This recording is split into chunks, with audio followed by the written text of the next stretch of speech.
Não, na verdade, não só pela influência dela, mas é porque é um assunto que realmente ele tem um- eu acho que faz a gente enxergar assim a questão prática, né, a questão da clínica de uma forma bem legal.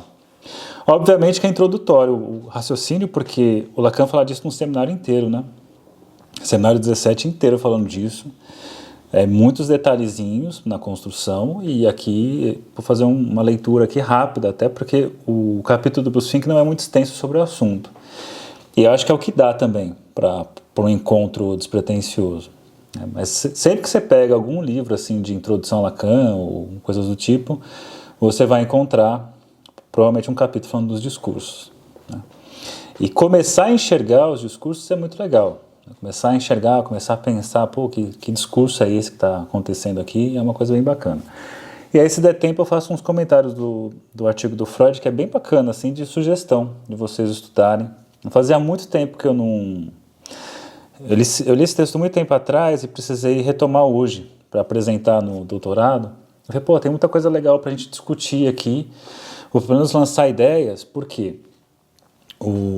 A gente vai entrar no volume 3 do Coutinho e ele tem lá um posicionamento bem interessante, que é, por exemplo, a parte em que ele fala da questão do imaginário e que o imaginário tem que ser cortado da história. No fim das contas, o imaginário é o problema que vai jogar para a transferência positiva ou para a transferência negativa, e que ele fala da transferência igual a zero e que nisso é pegar o nó borromeano e excluir o imaginário.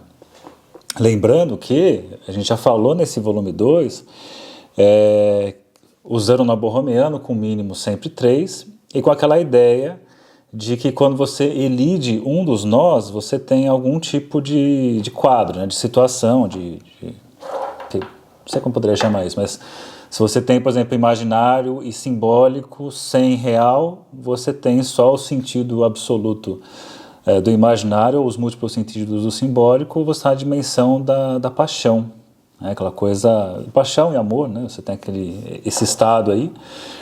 Aí ele até vai fazer uma explicação disso sobre a questão da paixão, do amor, como sendo essa junção do imaginário e do simbólico, e ainda vai acrescentar a ideia de um pêndulo, que esse pêndulo, quando ele está no imaginário, é a paixão. Quando esse pêndulo vai para o simbólico, é o amor, né?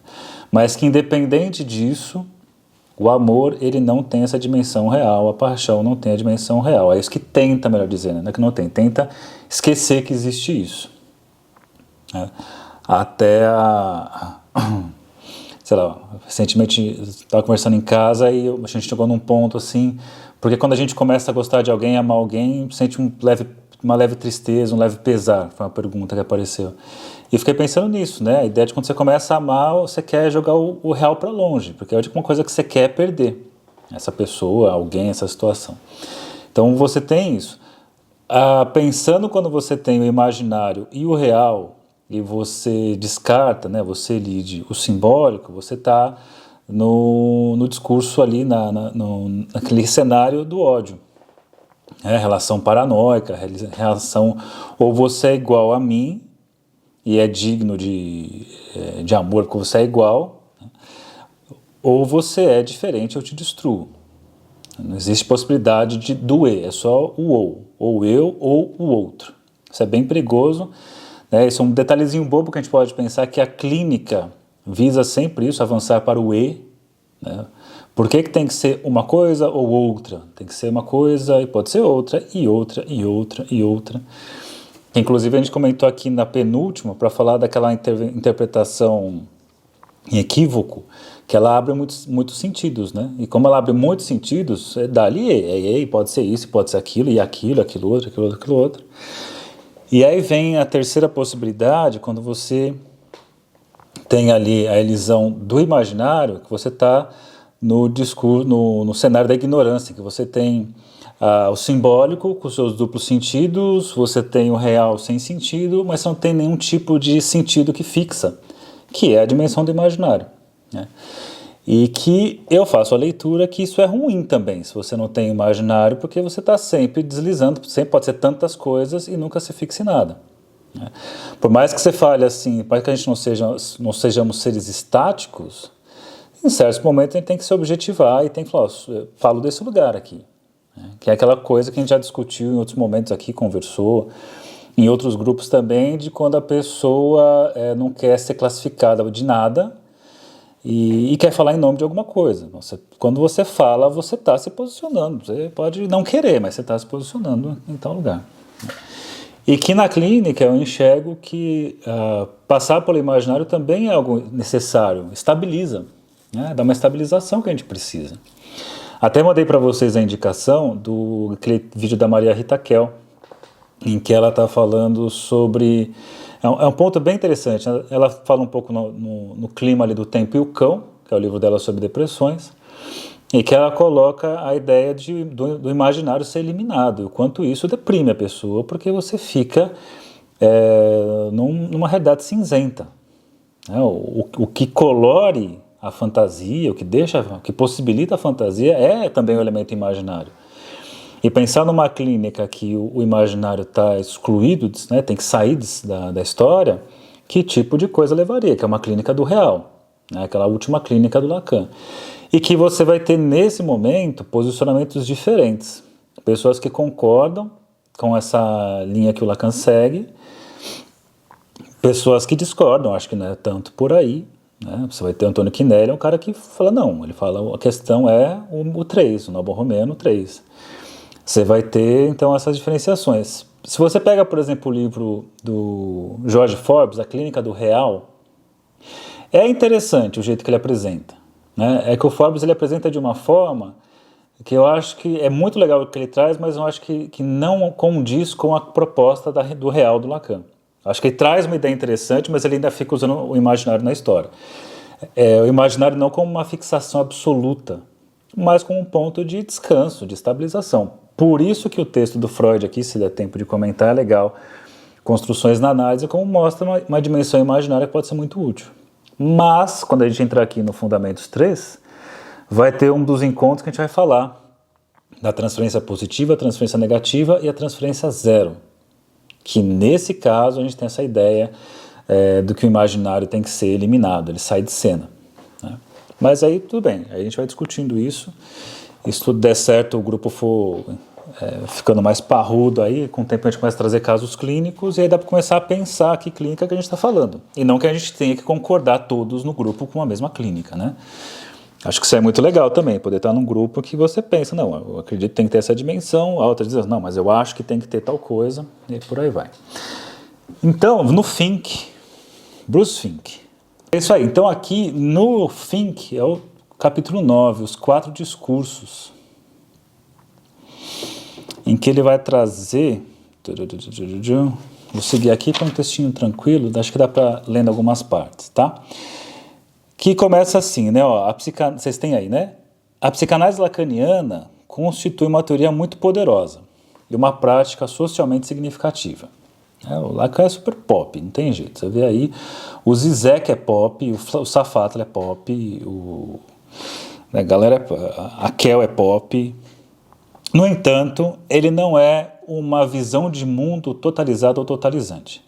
Embora muitos gostassem de transformá-la em tal, é um discurso e, portanto, tem efeitos no mundo. É apenas um discurso entre muitos. Não é o discurso final essencial. Apesar de ter psicanalistas que insistem que a psicanálise é o último dos discursos. Né? Fala isso, mas assim, a psicanálise é só mais uma coisa. Né? E vai colocar algumas coisas assim, a gente pode passar por isso. O discurso dominante no mundo é o discurso do poder. Você vai ter, inclusive, autores que vão dizer que essa é a questão. Né? O Nietzsche, com a vontade de poder, já tem ali, mas você vai ter psicanalistas ali com Freud dizendo que a grande questão é a vontade de poder, né? E o poder com meio de alcançar X, Y e Z, mas, em última instância, o poder pelo poder. A psicanálise lacaniana não é, em si e de si mesma, um discurso de poder. Isso daí é muito bem discutido pelo Lacan no Seminário 1, em que, eu não lembro se é o Hippolyte agora, eu acho que é o Hippolyte, que está uma briga lá, que estão dizendo assim, lá no seminário, que Freud, né, ele fazia ali um exercício de poder na clínica, meio que induzindo os pacientes a chegar num ponto ou em outro. E isso é muito claro quando você pega O Homem dos Lobos, que tem ali claramente uma indução de Freud. E já aproveitando que eu falei desse texto Construções na Análise, esse é um texto de 39, eu acho. Deixa eu ver aqui. 37. Vou aproveitar e já faço essas articulações com esse texto do Freud. Em que ele fala assim, existe uma crítica, o Freud dizendo, existe uma crítica feita por uma pessoa que eu tenho consideração, uma pessoa importante, que diz que a psicanálise, com as interpretações do psicanalista, a psicanálise fica na estrutura cara eu ganho, coroa você perde. Né? Se você pensar na lógica disso, você está sempre ganhando. Se der cara eu ganho, se der coroa você perdeu, ou seja, eu ganhei de novo. Então isso é uma crítica feita. Porque olha o que o Freud vai dizer, né? Quando o psicanalista acerta, o psicanalista acertou. Mas quando a interpretação está certa, o analista acertou. Agora, quando a interpretação está errada, de acordo com o paciente, o Freud vai dizer, dizem dele, né? Você está resistindo, por isso que a interpretação não foi certa. Então, se eu aceitei a interpretação, está certa. Se eu errei, foi resistência sua. E isso vai levar, por exemplo, ao Popper criticar a psicanálise, dizendo assim, a psicanálise não tem condições de ser científica, porque ela não tem a possibilidade, né, ela não tem a possibilidade de um erro, de uma falha. Porque onde teria falha, onde ela não funcionaria, seria um problema do outro, uma resistência do outro. Né, a falsibilidade, não existe essa possibilidade. Isso daí já foi debatido, refutado, o Christian já ficou bravo num vídeo lá falando disso, inclusive. Mas é interessante. Só que o Freud, ele mesmo responde isso. Em linhas muito gerais, o Freud fala assim, olha, não significa que ele está completamente equivocado no que ele fala. Mas não é bem assim a questão da interpretação. Né? O que ele coloca, de acordo com Freud, sobre ele mesmo, assim, sobre a psicanálise é, o psicanalista não é que ele está sempre certo nas suas interpretações. É porque, quando ele faz uma interpretação e recebe um não, nós não desistimos, não abandonamos a interpretação por inteiro. Não significa que a gente enfia a goela abaixo, tirando a Melanie Klein, que enfiava a goela abaixo, em alguns momentos, né? Tem uma negativa do paciente, mas ainda assim eu não vou abrir mão disso. Por quê? Pode não ser isso, mas vamos deixar aqui. Já que não é isso, até às vezes eu falo para o paciente assim, mas já que não é isso, vamos deixar aqui, né, guardado. Uma hora vai que usa, né? Mas da mesma forma, aí o Freud faz esse texto é muito bonito, o Freud fala assim, da mesma forma quando o paciente fala sim, eu também não vou acreditar de cara. Eu faço uma interpretação, a pessoa vai lá e diz que é isso. Eu falo, também tome muito cuidado. Porque o sim pode ser uma hipocrisia, a pessoa fala sim só para satisfazer ali o analista. Só para ficar no lugar de ser o paciente favorito, né? Quem não quer ser o paciente favorito? Então, exatamente isso que eu pensei, né? Para o analista ficar feliz, todo mundo ficar feliz. Então, o Freud fala, eu não tomo o não como não, nem o sim como sim, simplesmente. Tem uma posição de uma insistência, tanto em um quanto em outro. Né? Só uma coisinha aqui para aproveitando esse assunto, o Freud, inclusive, faz uma diferenciação, só para começar esse texto do Freud, depois eu volto para cá, depois eu volto para lá, em que ele diferencia uma interpretação de uma construção. Isso é muito legal. Tá? Quem leu aquele livro do Nasio, Sim, a Psicanálise Cura, ali você vê claramente uma construção e que muitas vezes causa aquele efeito assim, nossa, mas que estranho, né? O Nasio é psicanalista lacaniano fazendo isso. Por exemplo, quando ele fala do Homem de Preto, ele narra ali, você é uma criança em tal situação, você vê, acho que é seu pai, sua mãe indo embora, e você fica para trás, ele faz ali ele enuncia uma recordação para o Homem de Preto. Né? E quando ele faz isso, o Freud fala, quando isso acontece, isso não é uma interpretação. A interpretação acontece com pequenos restos, com pequenos fenômenos que acontecem, que eu faço um apontamento em cima daquilo. Ele fala assim, por exemplo, olha a diferenciação que ele traz. Falamos de construções ao invés de interpretação. Interpretação diz respeito àquilo que faz aquilo que se faz com o elemento do material, com uma associação, um lapso, etc. Trata-se de uma construção, porém, quando apresentamos ao analisando um pedaço de sua pré-história esquecida, mais ou menos da seguinte forma. Então, olha o Freud fazendo uma construção, só para vocês verem o que é uma construção. Até seu N ano de vida, você se considerou o possuidor único e restrito de sua mãe. Mas então apareceu outro filho e com ele uma grave decepção. Sua mãe o abandonou por um tempo e depois também não se dedicou mais exclusivamente a você.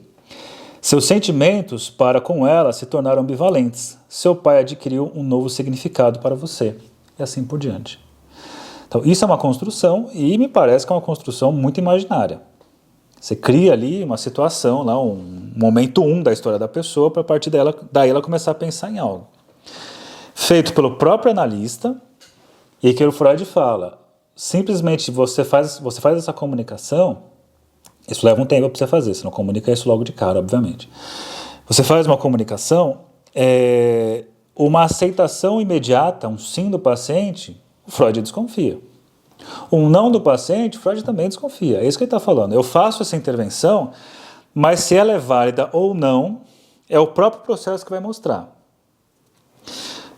Se é aceito de cara, estranho, porque o interessante é quando acontece um sim e o analisante continua desdobrando a partir dali.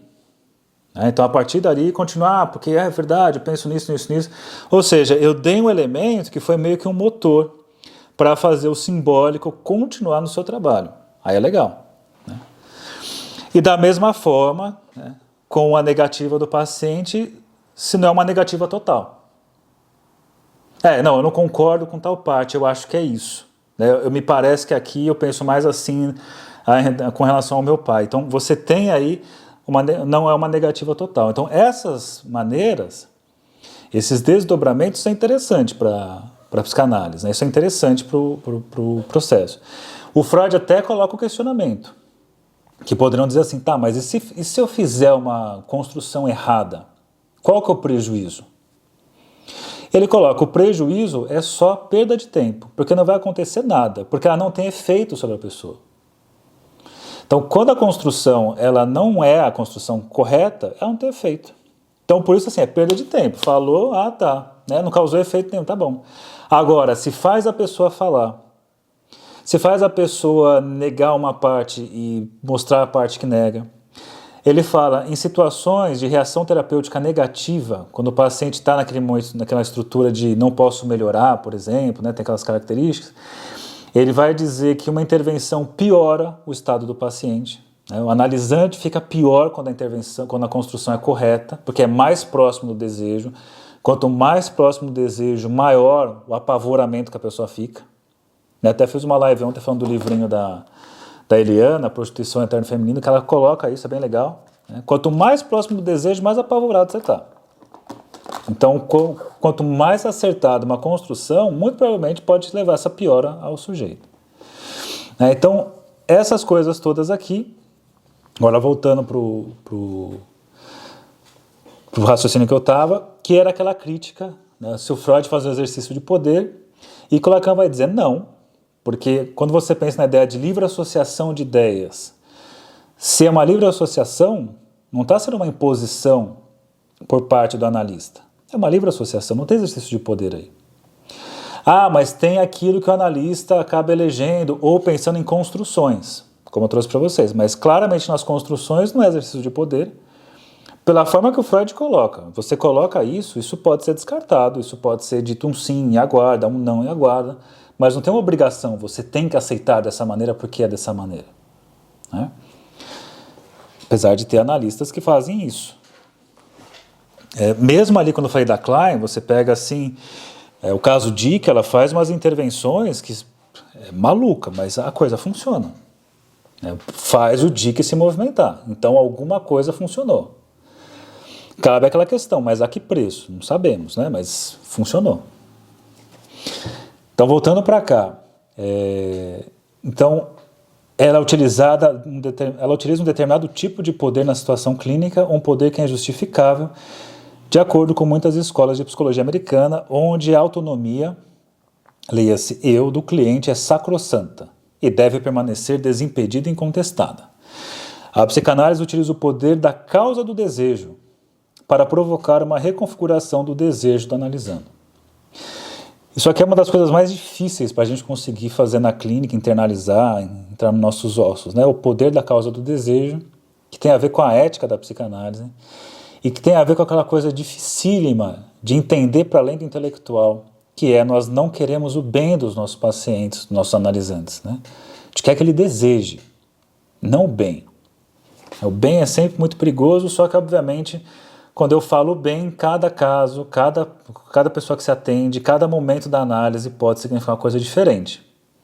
Então, cabe se pensar sobre isso e também cabe pensar do outro lado. Mas e se o desejo do paciente é o suicídio? Eu vou então escutar ele até ele se matar?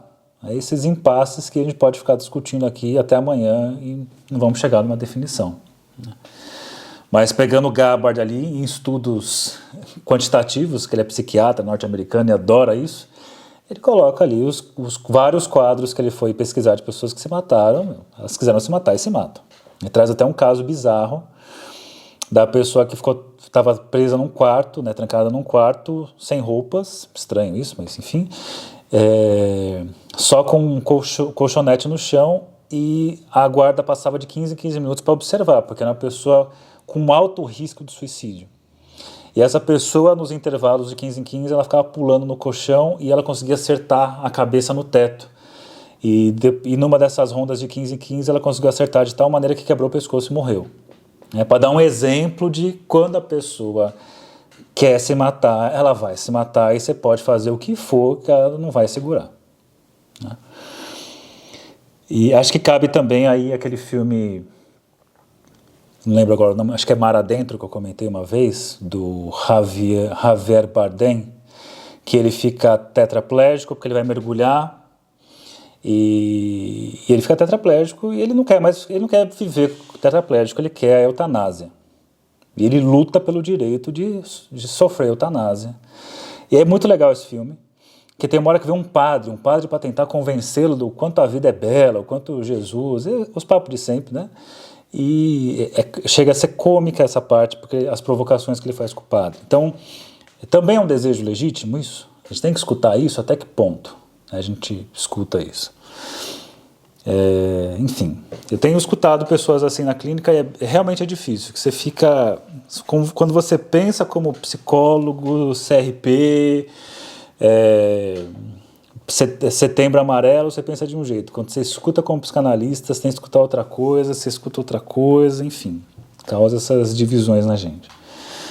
Bom, então, ele coloca então desses discursos. Tem um outro texto em que é colocado assim, que é legal pensar a teoria dos discursos a partir das profissões impossíveis que o Freud comenta. Profissões impossíveis: governar, educar e analisar. Governar é isso, né? Só olhar qualquer governador, qualquer governo, qualquer coisa. A pessoa entra lá, não funciona. Você pode colocar quem for. Vai ser diferente. Não vai ser diferente, é uma estrutura impossível. Porque você tem que agradar um monte de gente, você tem que agradar opostos e variedades e diversidades. Não tem essa. Tem o tal do narcisismo das pequenas diferenças, que mesmo assim, quando você acha que você está agradando uma galera, você não está agradando. Né? Aí você pega lá a Angela Davis falando de feminismo, e ela traz que, por exemplo, as feministas nos Estados Unidos lutavam com a questão dos direitos feministas, mas da mulher branca. A mulher preta, dane-se, continua sem direito. Então ela fala, olha só, uma outra coisa que não está sendo escutada aqui, né? Está sendo falado ali das mulheres, mas a mulher preta não, a mulher preta está fora. Tem todo um trabalho de, além de lutar pela questão do direito da mulher, também o direito da mulher preta. Então você começa a ver como é difícil, hein? Vou falar em nome de todos. Não vai, não tem como. Não tem como você fazer isso. De educar, eu estou nessa área aí e vejo... Uma das coisas mais frustrantes que existe na face da Terra é ser educador ou tentar ser um educador. Mas de tempos em tempos acontece uma coisa que você fica tão feliz que compensa mais uns meses, assim, uns anos de querer insistir nisso. É muito difícil mesmo você conseguir educar também, porque passa muito por essa via da multiplicidade de desejos. Sei lá, você passa por diferentes tipos de credos, de crenças e de formas de aprender. E no fim das contas você fala uma coisa, o outro entende de uma forma completamente diferente, a transmissão sempre vai ter esse ruído, não se consegue fazer isso, então é uma profissão impossível. Uma outra profissão impossível é analisar. Pensa, né? O que é ser analista? Não sei se vocês já tiveram que explicar para alguém que não é analista o que é aquilo que você faz, que é ser analista.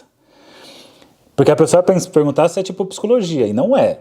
É diferente. Né? Quando você pega o Freud falando assim, uma boa construção, a gente percebe que é boa quando o paciente piora, pô, que raio é isso, né? Você fosse vender esse produto, é um tratamento que você vai se sentir pior. É um tipo de tratamento que é contra uma lógica neoliberal. Né, do eu me viro sozinho, não preciso do outro, eu sou self-made man, né, eu que faço o meu futuro, eu que faço isso, não tem falta para mim. Né, você tem essa ideia,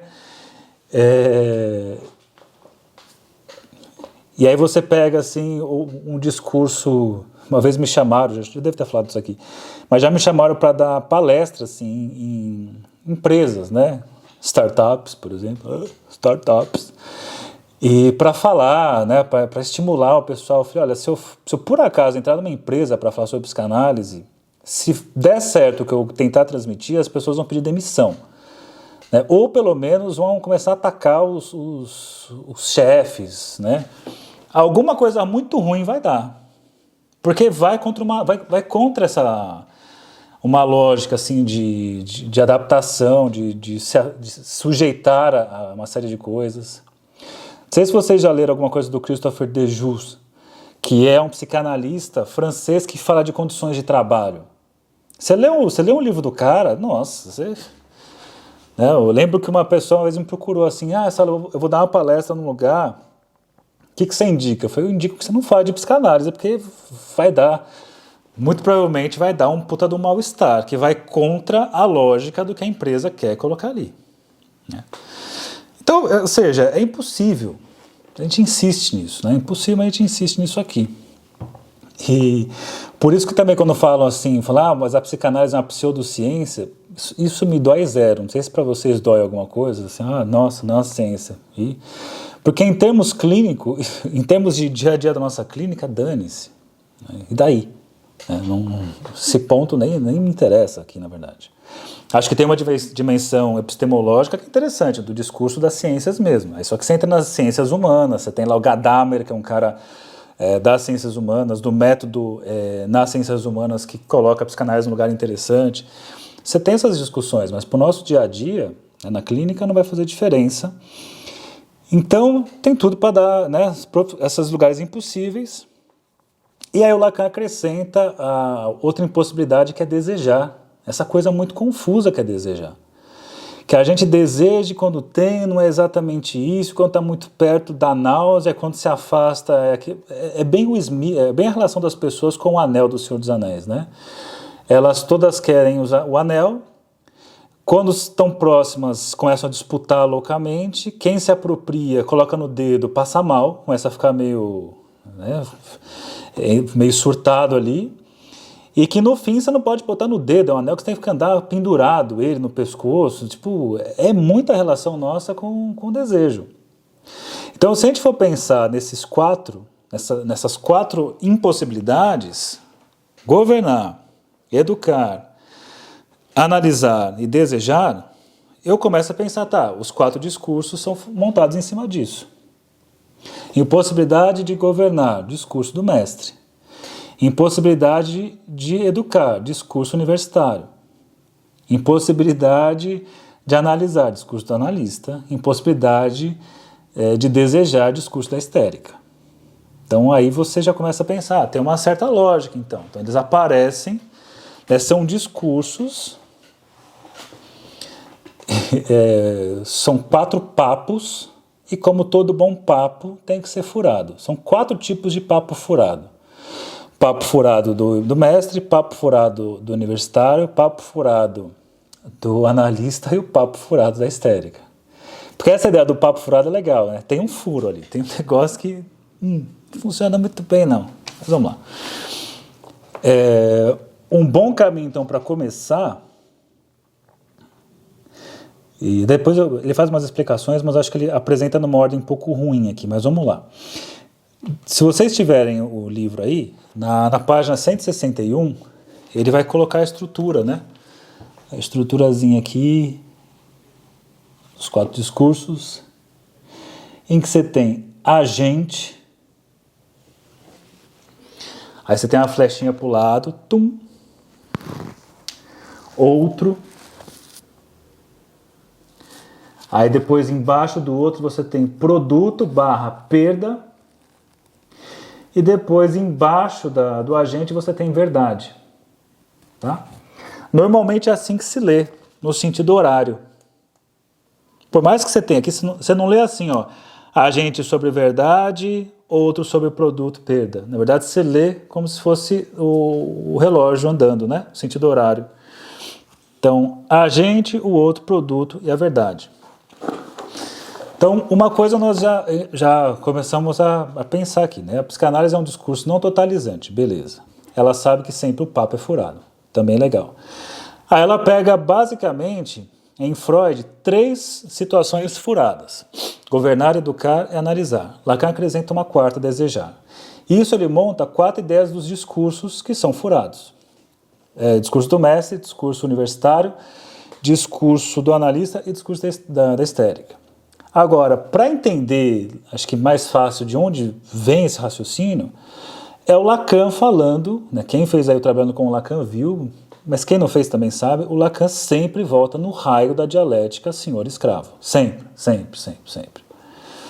Adoram o Hegel e sua dialética senhor-escravo. E quando você pensa no primeiro discurso a se entender, é o discurso do mestre. E é o discurso que está lá exatamente na dialética senhor-escravo. Qual que é o discurso do mestre que está lá na dialética senhor-escravo? Vocês conhecem a história, mas dá uma passadinha por ela. Você tem uma ideia de uma luta por puro prestígio, em que 2 homens se enfrentam numa luta. Por puro prestígio. O que em geral é assim, né? As lutas humanas são inúteis, assim, normalmente, né? A gente luta por cada coisa que, enfim. No fim, por poder, como o Fink colocou. E nessa luta por puro prestígio, um vence e o outro perde. Esse que vence é o mestre, é o senhor da história. E o que perde, ele poderia morrer, né? Já que é uma luta pudesse ser uma luta até a morte, ele poderia matar o cara. Só que se ele mata o cara, o seu oponente, não vai ter alguém que o reconheça como mestre. Então, por isso que é importante não matar aquele que você triunfa sobre, que você precisa dele para ele lembrar quem é você e você sabe que é você porque ele está ali dizendo, ó, esse aqui é meu escravo, né? Se ele é seu escravo é porque você é o senhor dele, é porque isso faz referência a uma luta que vocês tiveram. Eu poderia simplesmente matar e acabou. E por isso que eu falo eu já falei isso uma vez, mais de uma vez, né? E sempre causa mal-estar, porque é um pouco sádico da minha parte, mas eu falei assim, se um dia você for traído, qual que é a sua reação, né? Você vai dar chilique, a Luciana vai quebrar tudo, vai tacar fogo na casa, bater no marido, quebrar o violão dele, ou tem outras maneiras, né? Eu falo, até a maneira hegeliana de fazer isso. Ao invés de fazer isso, você prepara um jantar em comemoração à traição que a pessoa cometeu. E a pessoa chega e olha, se arrume lá que vai ter um jantar delicioso. Põe a sua melhor roupa que vai ser um jantar incrível. O Evandro até ligou a câmera, cara. Você vê que o negócio já... Cara, até ligou a câmera. E a pessoa vai lá, toma banho, se arruma, se perfuma e vai, vamos sair para jantar. E quando no jantar você conta para a pessoa, estamos aqui comemorando a sua traição, né? Você me traiu. Não traí, calma. Ó, eu tenho conversas, eu tenho print de tela, eu tenho áudios, eu sei que você me traiu. Então, mas vamos comemorar. Então você vai terminar comigo? Claro que não. Não vou terminar com você. Então você vai descontar? Claro que não. Eu não vou descer tão baixo que nem você. Vou só continuar aqui. E a cada ano vamos comemorar o aniversário do dia da traição para lembrar o quanto você foi um merda e eu não. Então, veja só como isso é um exercício de poder sobre o outro. Né? Que eu poderia simplesmente dar chilique, terminar. É possível. Poderia devolver na mesma moeda. Só que se você devolve na mesma moeda, você perde a carta na manga. Agora, você não devolve, mantém a pessoa ali. Sempre se lembrando, olha, hoje faz 10 anos, hein? Porra, faz 10 anos. Então, só para pensar um pouco na dimensão que você tem do que é essa dialética e o exercício de poder que existem entre as pessoas, entre os homens. E aí, obviamente, se você for pegar... Porque isso aqui eu contei em 5 minutos. O Hegel tem um livro de 400 páginas contando isso. Cada hora vai e volta, tem um detalhe, vai e volta. Assim, caramba, né? Dá para resumir isso em 2 páginas, caramba. Por que você faz um livro de 400, né? Mas, enfim, não é só isso. E aí tem todas as questões que vai aparecer depois, porque o senhor fica num lugar e o escravo está ali trabalhando para ele. E tem uma coisa do senhor que assim, ele não quer saber como é que faz as coisas, eu quero que você entrega. Não sei se vocês atendem pessoas que trabalham em banco, sério, é um tipo de trabalho onde eu tenho dó das pessoas que trabalham em banco. Acho que não existe nada pior do que banco para se trabalhar, porque assim, é aquelas porcaria de meta que você tem que vender tal coisa, o banco não quer saber como é que você vai fazer. Faça, eu quero o resultado. Eu sei que outras empresas no mundo corporativo são assim, mas o banco é o creme de la creme, né? Então eu não quero saber, eu quero que você entregue, que é a posição do senhor. Eu não me interessa, né? O senhor está ali, no lugar de o que manda na coisa, que manda na porra toda. O outro da história é o escravo, né, que trabalha, que tem que produzir alguma coisa. E o que o escravo produz? É aquilo que vai aparecer embaixo ali nos quadrantes aí, na ordem do relógio. Então você vai ter o senhor mandando aqui, que é o agente, o outro, que é o escravo, né, que vai produzir alguma coisa, produzir ali o objeto A, né, a mais-valia, o excedente, vai produzir alguma coisa. O senhor não sabe fazer nada. Geralmente o dono dos lugares, o dono da porra toda não sabe fazer nada. Quem sabe são os funcionários. Tanto que o raciocínio é esse. Se os funcionários parar, essa foi a sacada, por exemplo, né, das greves. Cara, se os funcionários pararem, a empresa não funciona. Querendo ou não, gostando ou não do Lula, você pega ali o que aconteceu em São Bernardo, eu sou de lá. É interessante a história do sindicato aparecendo ali. É porque é a força da galera assim, ó, cara, se a gente não trabalhar, não produz. Não vai ter carro. Pô, mas daí, aí ficam assim, mas e se eu perder meu emprego por conta disso? Não, então tem que parar todo mundo. Ou para todo mundo ou não para ninguém. Então quando para todo mundo, o chefão lá em cima, ele não vai conseguir descer e fazer carro. Milhares de carros. Ele precisa desse. Só que quando está rolando ali a coisa funcionando, ele não tem que se preocupar. Então veja que interessante, o senhor manda na porra toda, mas ele não sabe os meios de fazer nada. Ele só quer o quê? O lucro. O que me interessa é o lucro. Então dessa relação S1, do senhor com o escravo, você tem ali o lucro, que é o que interessa para esse senhor. O Lacan até, em algum momento, ele faz uma aproximação do objeto A com a mais-valia, né? Pensando na mais-valia como aquele excedente que não é repassado para o trabalhador, né? Então você tem ali a pessoa, ela trabalha X, mas ela recebe X menos 1. Nem tudo é repassado para ela, fica ali um resto. E esse resto aí, ele entra como o elemento que vai trazer um lucro. Aquele lucro é sempre lucro, sempre aumentando, é característico do que é a estrutura capitalista. Também é mais-valia relativa, né? Quando até você melhora ainda, tecnologiza os meios, que faz a pessoa produzir ainda mais e nada disso é repassado para você. Porque é interessante, né? O cara vai lá, ele faz uma peça, ele faz um produto, ele faz um produto a cada 10 minutos. Aí coloca uma máquina para ele, que nesses 10 minutos ele faz 10 produtos. Só que ele continua ganhando X, ele não ganha 10 vezes mais. Aí faz uma máquina que em 10 minutos ele faz 100 produtos, ele continua ganhando X, não aumenta o que ele ganha. Eu vejo, às vezes eu vou comer em algum lugar e tá ficando na moda os como é que chama aquilo? Totens, né? Que você vai comprar coisas.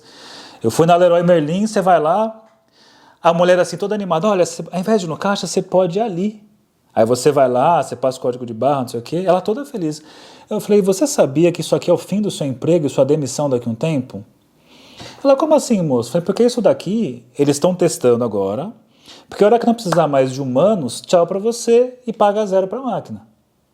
Né?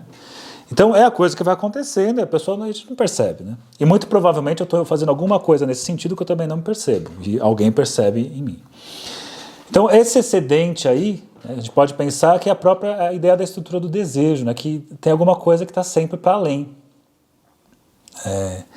Que no fim das contas parece que o que importa na questão do desejo é que ele esteja circulando, que é aquela ideia dos 100 reais que o cara foi para o interior, numa cidade, que ele vai no interior, chega lá numa cidade e ele não sabe se vai ficar na cidade, mas ele chega no hotel e aí ele fala assim, eu queria ficar aqui no hotel, não sei o que, quanto que é a diária? É 100 reais. Ele fala, mas eu não sei se eu vou ficar. Aí o dono do hotel fala assim, olha, você pode ficar ou não, mas se você quiser eu preciso reservar, eu preciso dos 100 reais. Você pode conhecer a cidade, mas se você não quiser ficar, depois você volta, eu devolvo o dinheiro. Tá bom, então tá bom, ele dá 100 reais pro dono do hotel e então vai conhecer a cidade.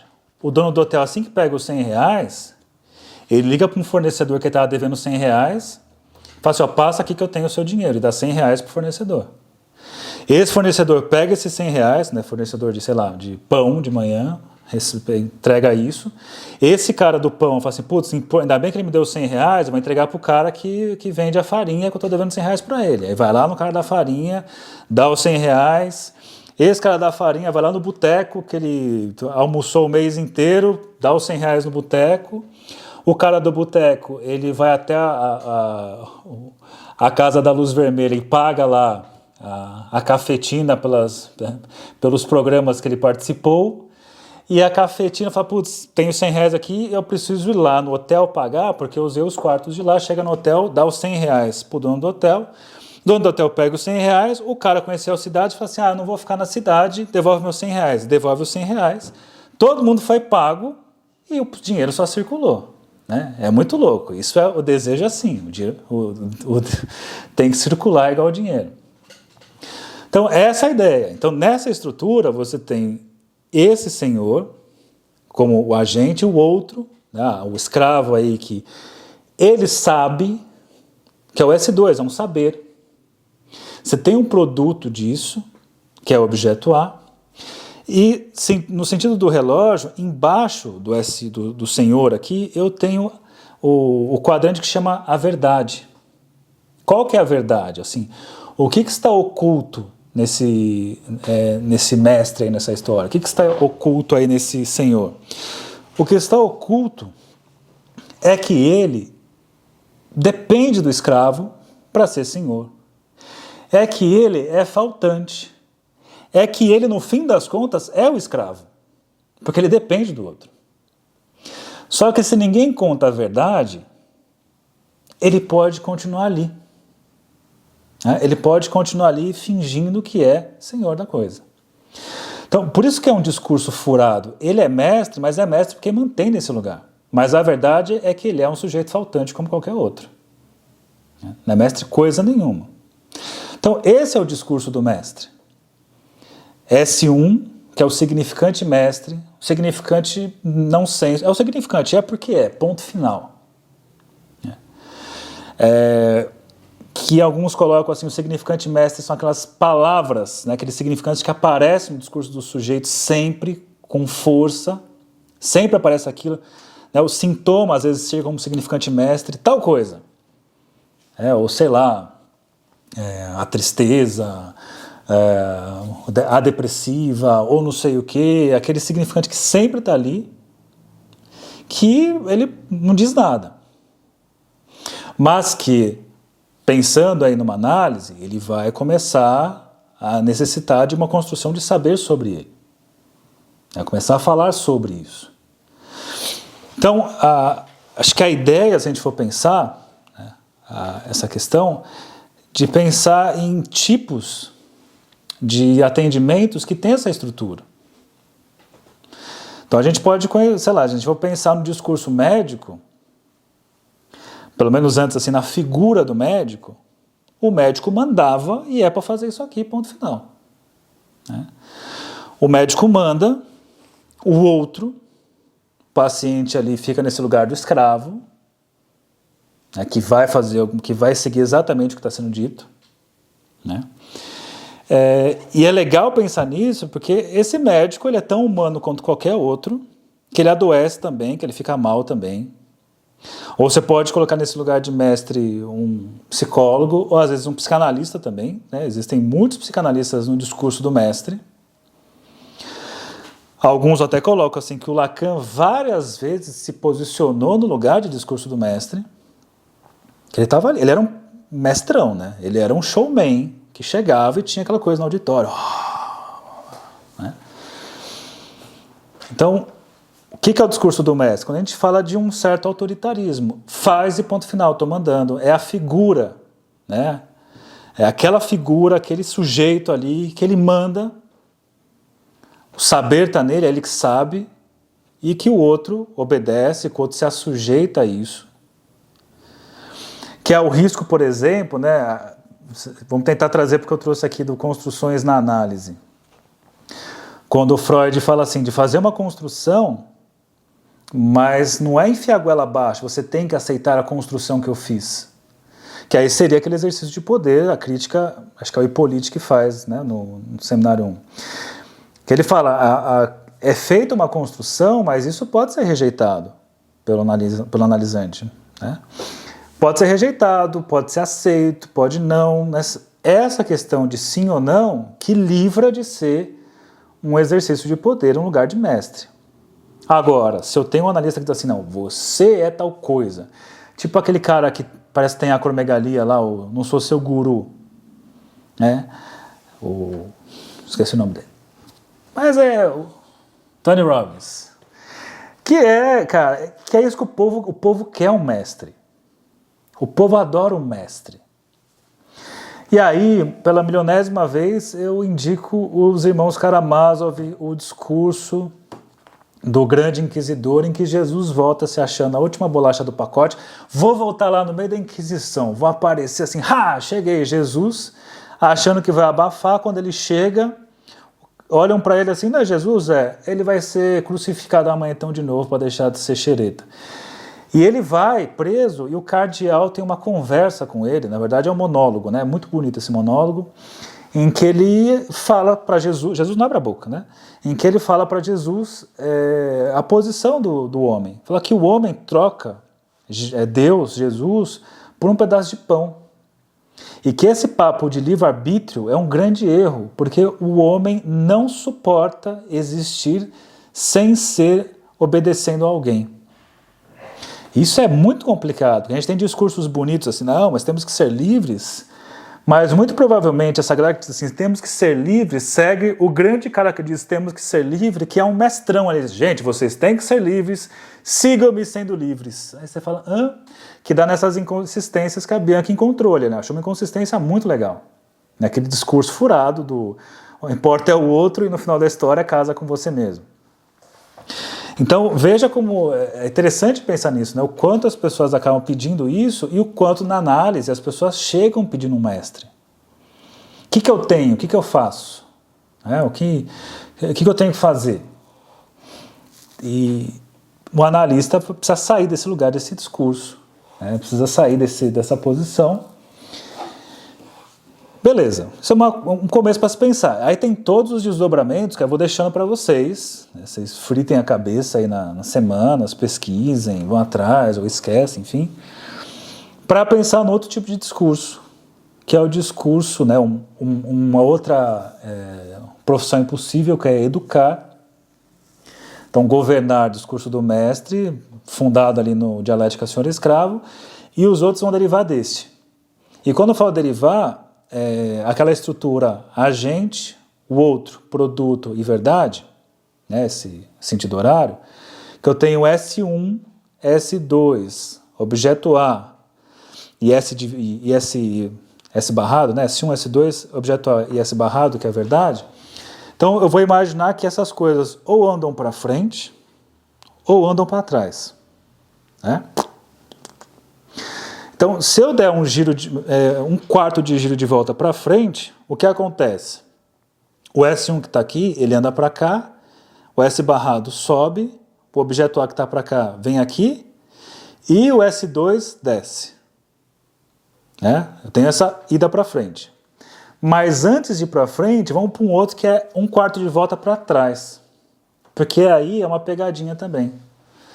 Então, o que é um quarto de volta para trás? S1, S2, A e S barrado. Vai um quarto de volta para trás. Você joga para trás, enxerga o S2 vem para cá, no lugar de agente, o S1 tem que descer. O produto vai aparecer aqui, o sujeito dividido, e em cima o objeto A. Então eu tenho S2, objeto A, S barrado, e eu tenho o S1 embaixo do S2, no lugar da verdade.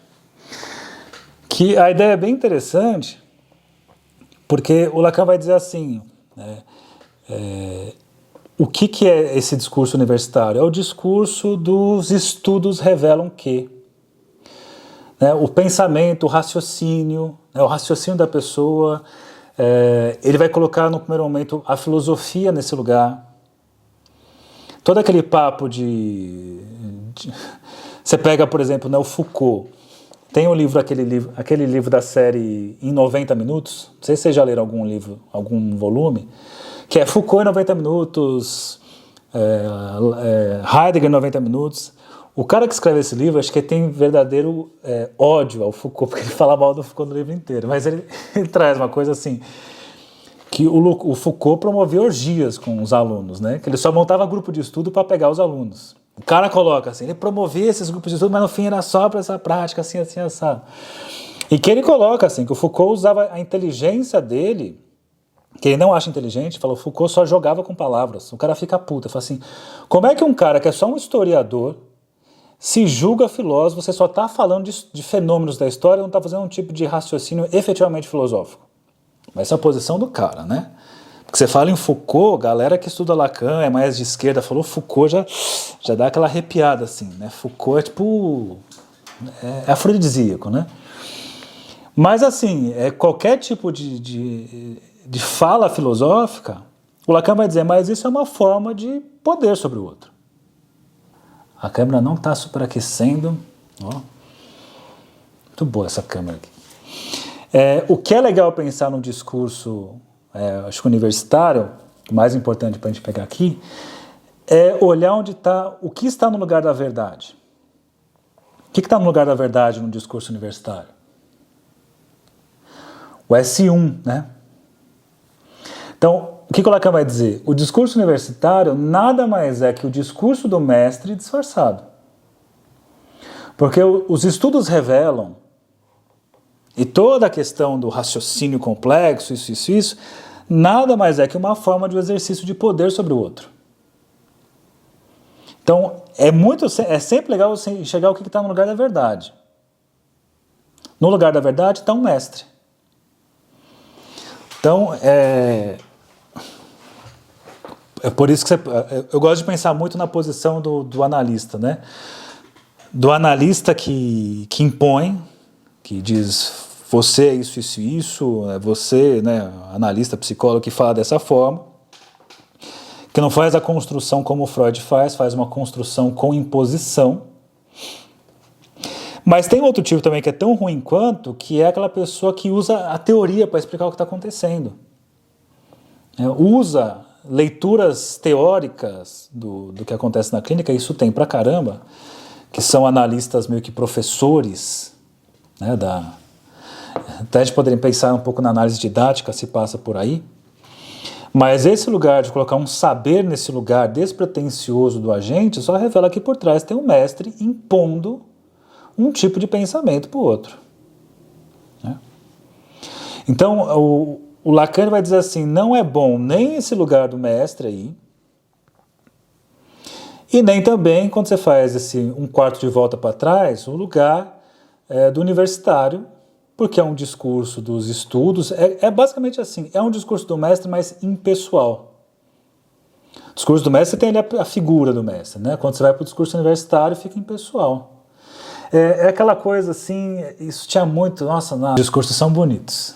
É o discurso do Itaú, você, aquela voz gostosa do cara, o Itaú agora vai plantar uma árvore a cada esquina para melhorar o mundo.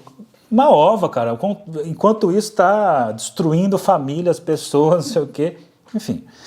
Então é bem legal quando você começa a ver a verdade que tem ali por trás. Aí beleza, então agora vamos para uma coisa que interessa mais pra gente, que ao invés de dar o quarto de volta para trás, é o quarto de volta para frente. É isso? É isso. Quando o S1 vai para lá, e o S barrado que estava embaixo sobe para o lugar de agente. Então ficou no lugar de agente o S barrado, S dividido. Aí você tem o outro, que é o S1. Embaixo você tem o S2. E no final aqui, embaixo do S barrado, o A, o objeto A. Chegamos no discurso da histérica, que é só aí que a análise é possível, no discurso da histérica. Ou seja, para que uma análise aconteça, é necessário histericizar o discurso do paciente. Se não histericiza, não tem análise. Lacan, no seminário 1, eu lembro quando ele falou aquilo, eu não entendi nada, e fiquei meses não entendendo nada. E como o lacaniano não responde nada, eu perguntava para meus pares, e aí? E todo mundo assim, não, é porque é. Eu falei, é o quê, né, galera? Né? Aí fui atrás e cheguei nisso, assim, é porque isso aqui, né, tem uma razão de ser. As coisas têm razão de ser. Mas a gente prefere colocar na ordem do mistério. Aí vai lá para Goiás, enfim, essas coisas... que o Lacan fala no seminário 11, que Freud, né, ele cria a psicanálise, isso é óbvio, a partir da histeria. E a psicanálise é um projeto para trabalhar o discurso da histérica, ponto. É só por aí que ela funciona. Então só funciona com pacientes histéricos? Não. É necessário o discurso histérico para que a análise aconteça. Qual que é o discurso histérico? Bom, antes de pensar nos quadrantes aí, complicar a nossa vida, pensa na histeria. Quem que eram as histéricas? As histéricas eram aquelas que furavam o discurso dos psiquiatras da época. Né, do psicólogo ali, do neurólogo ali, que elas vinham ali com seu sofrimento, e aí então esses psis aí tentavam construir algum saber, elas diziam, não é isso, não é nada disso. Aí achava que é tal coisa, fazia o exame clínico, não, também não é isso. Aí aplicava lá um tratamento, aí continuo mal, eu estou até pior, na verdade. Então fazia, e mostrava a insuficiência do médico que estava ali na frente. Né? Ou seja, ela mostrava a divisão psíquica para o outro. Você está vendo isso, mas tem uma outra coisa aqui. Eu estou bem, mas eu estou mal ao mesmo tempo. Apesar de eu ter melhorado aqui, está pior ali. Eu me casei, mas agora estou assim. Eu fui rejeitado, agora estou assado. A pessoa se colocava no modo dividido, né, a divisão subjetiva do sujeito, entre o alguma coisa e o nada, e se direcionava para quem? Para um mestre. Escuta, mestre, você é meu outro aí, ó. Produza um saber sobre mim, vai, produza um saber sobre mim, produza um saber sobre mim. Se você enxergar no esquema, ó, S barrado, histérica, do Freud lá atrás. Quem que é o outro? S1. É o mestre ali. Mestre, só você pode me salvar. E pede para o mestre assim, o que eu tenho? Enxerga no esquema, ó, S barrado, a histérica, S1, o analista, o mestre, em tese, o psicólogo, o X, o psiquiatra, e embaixo, o S2. Você tem ali o produto. Qual que é o produto? Construa um saber sobre mim. E aí ficavam lá os caras tentando falar, não, porque é isso, porque é aquilo, porque você tem tal coisa, mas não sei, não é isso, não é o suficiente. E é mó barato, assim, se você vai... Tempos atrás eu frequentei aí a aula... Eu estava frequentando na Unicamp, tempos atrás, isso foi... Estava tentando mestrado, então eu ia na Unicamp, no Hospital das Clínicas de lá, no setor de epilepsia. Cara, você vai em setor de epilepsia, parece que você está no Salpêtrier em 1850, 1870, porque é histeria a rodo, mas o pessoal chama de epilepsia. Não estou dizendo que todo caso, obviamente, é histeria. Mas muitos casos falam assim, nossa, cara, é a histérica do Freud aqui na minha frente. Mas se eu falar aquilo, né, eu sou medieval. Como histeria? Onde essa histeria não existe mais? Histeria era lá... Ah, mas ele é psicanalista. Ah, então está explicado. Né? Então, veja a estrutura. Então, S dividido, é a sujeito dividido, sujeito com seu mal-estar, sujeito com a sua divisão psíquica. E se a gente for pensar, por isso que eu dou supervisão para a galera assim, vai falar sobre um caso, eu coloco qual que é a questão dessa pessoa que você atende. Aí a pessoa fala assim, ansiedade. Eu falo, ansiedade não é questão, ansiedade é uma palavra, é um sintoma, qual que é a questão da pessoa? Medo do quê? Sei lá. Ansiedade, explora com a pessoa para ver assim, que ponto que vai ter uma divisão do sujeito. Sei lá, pode dizer, a ansiedade do sujeito aparece em situações que é colocado à prova. Então essa pessoa fica muito ansiosa quando é testada. E tá, mas o quanto ela é testada? Ela trabalha, ela é jogadora de tal e ela está sempre em testes e testes para melhorar. Porra, então a pessoa ela fica ansiosa quando é testada e busca um tipo de prática, de profissão que ela é testada o tempo todo. Né? Então isso é gostar de ficar nesse lugar. A pessoa percebe então isso e se questiona, mas se eu detesto tanto ser testado, por que eu trabalho sendo testado? Putz, isso é uma ótima pergunta. Por que você se queixa de uma coisa e você se empenha dia a dia para ficar fazendo essa coisa, criatura? Se você não aguenta, sei lá, escutar o outro, porque você vai virar psicanalista. Ah, não aguento escutar as pessoas, então você vai virar psicanalista. Então, quando tem essa divisão, é uma coisa, mas é outra, parece que eu quero me livrar disso, mas eu fico promovendo isso, é a divisão, é o S barrado. Esse S barrado, ele se direciona para quem? Para o outro. Né? Quem é o outro na história? O S1. Quem que é o S1? O lugar do mestre que é colocado para o analista. Sujeito suposto saber. Sujeito suposto saber é que eu tomo o analista como mestre. E que é o grande perigo, porque se o analista responde no lugar de mestre, eu caio lá para o modelo primeiro, que ele fica no lugar de mestre, caiu na dialética senhor escravo e toda aquela coisa ruim que dá. Deixa eu só procurar um negócio aqui. Enfim. Não, mas tá rolando aqui. Então o analista é colocado nesse lugar. Tem a divisão do sujeito, mas o que sou essa pessoa que tem ansiedade e busca situações em que fica ansiosa? E coloca ali para o analista. Fale, por que sou assim? Quer que produza ali saberes sobre isso. E aí você tem, qual que é a verdade da histeria, né? da questão histérica? A verdade é o objeto A, é a causa do desejo. Por isso que ele coloca aqui, inclusive, né? Ele diz, a psicanálise utiliza o poder da causa do desejo para provocar uma reconfiguração do desejo do analisando. É isso que ele traz aqui. Então, a ideia é justamente essa, da pessoa chegar nessa verdade que essa questão que a divide é uma questão que tem a ver com o desejo dela, uma questão que ela busca, porque responde alguma coisa a isso. Então a verdade é que a falta está nesse sujeito e é isso que ela está buscando, alguma resposta para isso. Isso no modelo clássico para pensar na histérica lá do Freud.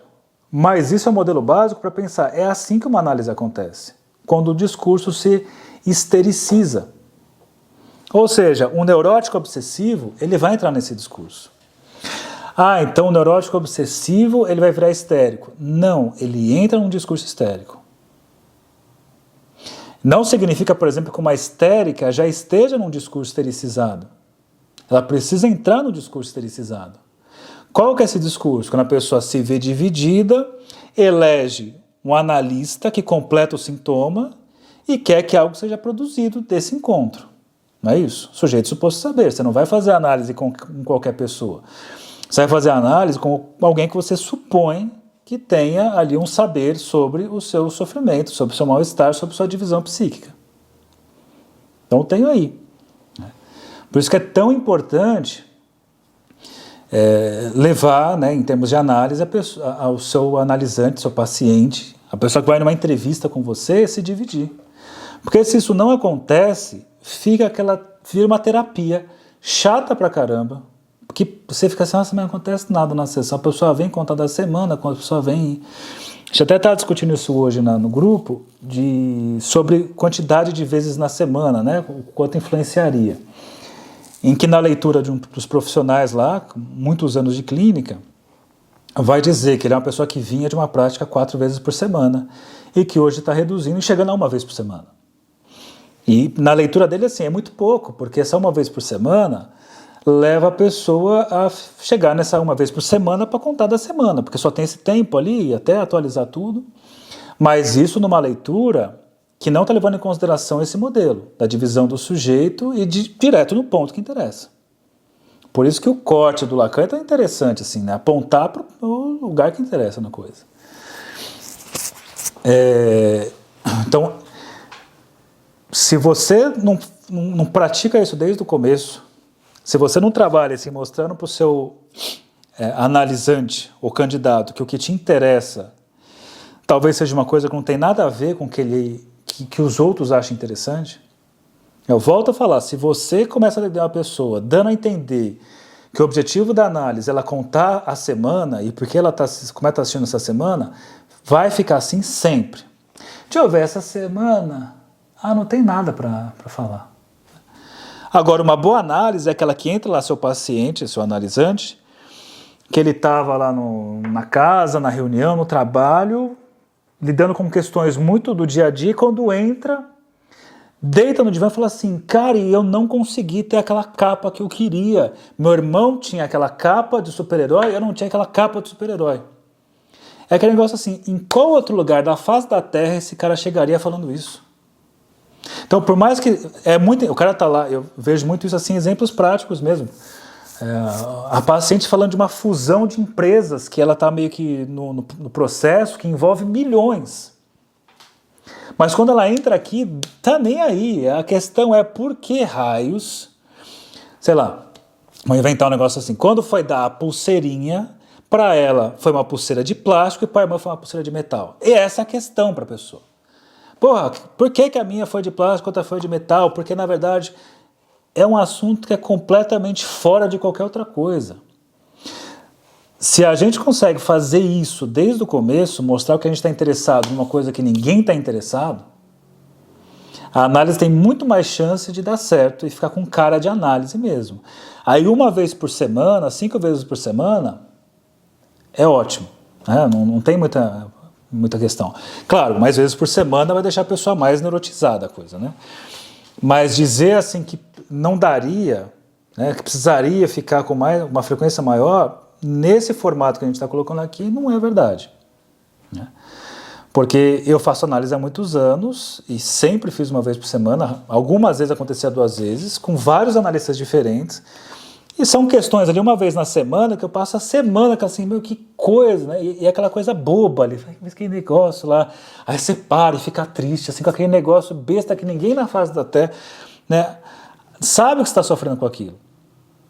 Você tá lá com um cara assim e a pessoa, olha lá, o Saulo tá preocupado com o próximo vídeo que ele tem que fazer. Não, eu tô pensando naquele brinquedo, por que eu cheguei um dia em casa e minha mãe deu embora minha BMX azul, sem falar nada. Cheguei em casa assim, cadê a bicicleta? Aí eu dei pro menino que não tinha bicicleta. Porra, meu. Não, mas você já tá grande, você já tem 10 bicicletas, mas nenhuma é minha BMX azul com espuminha no guidão, pô. Nenhuma é igual e nunca vai ser. E nunca vai entender porque ela fez isso. Então isso é uma coisa bem interessante, porque cria essa estrutura, né, a gente chega na atemporalidade do inconsciente. Então chega na análise para falar do negócio que é só na análise que dá para falar isso. Tanto é que se alguém perguntar assim, o que você fala na sua análise? Eu falo assim, meu, eu nem te falo porque é tão idiota, não tem porque eu falar. Ah, não, eu vou lá e falo da questão do patriarcado na sociedade. Porra, legal, né? Você conta pros outros. Agora você vai lá, o Ivandro vai lá contar sobre um detalhe. A Patrícia vai lá para contar tal coisinha assim. Pô, o chuveiro lá não esquentava. A pessoa, passei a sessão falando do chuveiro que tinha na casa da minha mãe, que não esquentava o suficiente, e eu tinha que tomar banho sentindo um pouco de frio. Você tem até vergonha de contar, porque é uma coisa muito específica da análise. Então, pense nisso, estericizar o discurso é um caminho muito importante, que é a pessoa se dividir. Se dividir, se interrogar. É fazer uma questão. Você faz questão na análise? Faço questão. Faço questão de fazer questão, tem que fazer questão. E aí, girando para frente, se tudo deu certo na vida da análise, você está no discurso estericizado e o próximo passo, se você está na França, é ao acabar a sua análise, você se tornou um analista. Aí você girou de novo, o objeto A subiu, o S barrado foi para frente, para o lugar do outro, né? O S1 foi para baixo, no lugar do produto, e o S2 ficou no lugar da verdade. Agora você chegou no discurso do analista. Se a gente fala, o analista tem que ter cara de objeto A, ou pelo menos carregar o objeto A no bolso. Você tem que ter alguma coisa de objeto A. Como é que faz isso? Não é você que faz, é o outro que vai eleger. Tanto é que a gente atribui se um analista é bom ou não de uma forma muito subjetiva nossa. Assim. Tem algo, para mim, vai muito isso. A gente atribui alguma coisa desse objeto A nesse outro para causar nossa divisão. Então, quando você chega no discurso do analista, o analista é esse que tem a cara de objeto A ou faz essa coisa de objeto A, que, pensando no outro, o outro se divide. Né? O outro vai se dividir. É a cara do analista, esse jeito, esse estilo, o objeto A que vai levar à divisão do sujeito. Né? Que vai levar à divisão do sujeito, e o sujeito, quando está dividido, o que acontece? Ele começa a livre associar e apresentar seus significantes mestres. Né? Só que isso assim, eu estou fazendo um giro numa perspectiva, você pode pensar isso, aí é seminário 17, aí você vai ter várias formas de girar, né, e outras possibilidades. Então, mas olha que bacana enxergar como sendo um processo, né, que a própria análise, ela oferece as condições para que se tenha ali um analista, que se forme um analista.